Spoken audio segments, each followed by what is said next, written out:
صلی علی رسوله الكریم اما بعد আলহামদুলিল্লাহ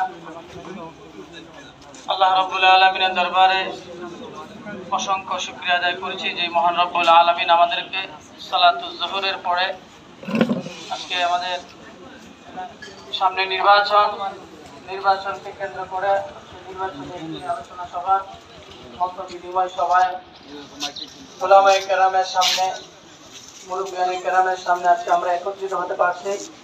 এজন্য প্রথমে আল্লাহ রাব্বুল আলামিনের দরবারে শুকর আদায় করছি। সকলে একবার বলেন আলহামদুলিল্লাহ। আমরা এই পর্যায়ে অনুষ্ঠানটি শুরু করতে যাচ্ছি। যারা আশেপাশে আছেন সবাই আমাদের অনুষ্ঠানে অংশগ্রহণ করার জন্য বিনীত আহ্বান করছি। তো আমরা অনুষ্ঠান শুরু করার পূর্বেই কালামুল্লাহ শরীফ থেকে তেলাওয়াত শুনবো। পবিত্র কোরআন থেকে তেলাওয়াত করার জন্য আমি অনুরোধ করছি হাফেজ আমিনুল ইসলামকে। হাফেজ আমিনুল ইসলাম।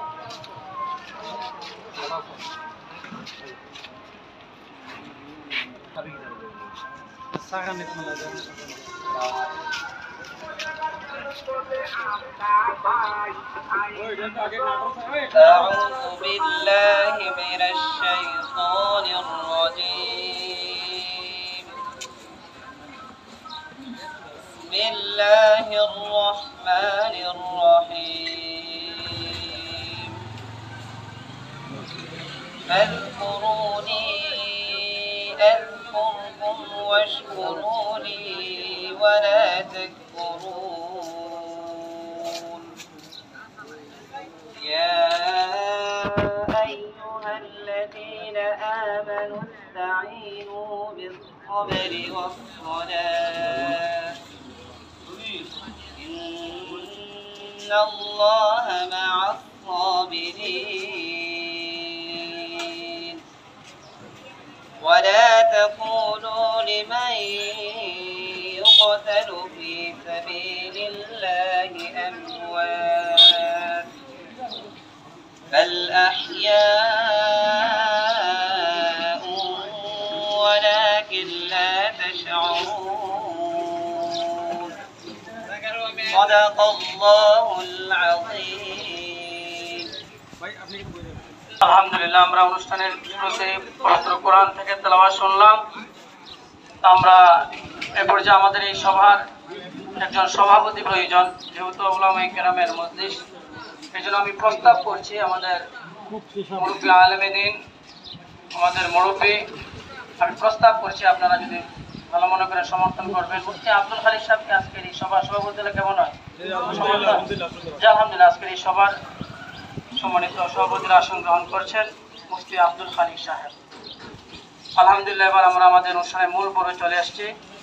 এ পর্যায়ে স্বাগত বক্তব্য। আজকের অনুষ্ঠান কেন, কি উদ্দেশ্য, আমরা কেন জমায়েত হয়েছি, এই উদ্দেশ্যে সংক্ষিপ্ত বক্তব্য নিয়ে আসছেন, স্বাগত বক্তব্য।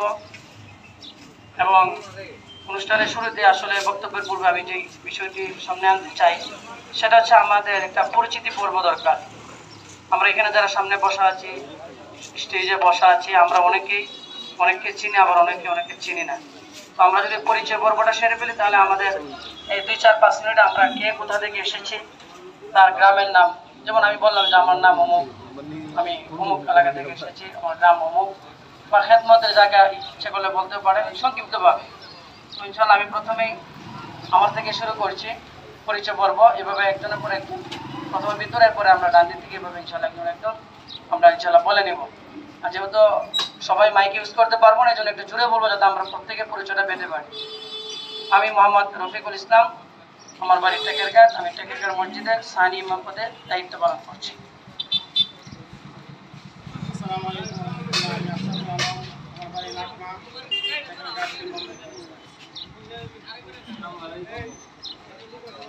আনোয়ার হোসেন, বাড়ি জানপুর। আসসালামু আলাইকুম। আমি মোহাম্মদ আব্দুল্লাহ, বাড়ি টেকেরঘাট ফাউন্ডেশন জানপুর উপজেলায় দায়িত্বে আছি, সাধারণ কেয়ারটেকার হিসেবে। টেকেরঘাট আমার সেন্টার আছে। আসসালামু আলাইকুম। আমি হাজির